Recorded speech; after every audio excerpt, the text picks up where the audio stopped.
আসসালামু আলাইকুম। সবাই কেমন আছেন? একটা মিনি ব্লগ নিয়ে হাজির হলাম।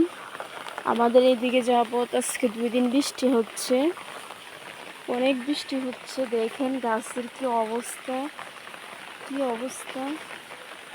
অনেক বৃষ্টি হচ্ছে, অনেক। সব কিছু নষ্ট হয়ে যাচ্ছে বৃষ্টিতে।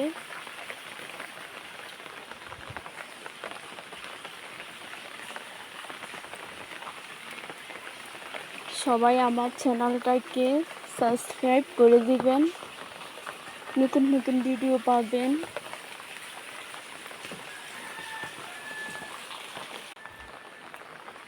দেখেন একটা ড্রাগন ফুল বাইর হয়েছিল। আমি এটার মধ্যে পলিথিন প্যাক দিয়ে দিচ্ছি যাতে নষ্ট না হয়।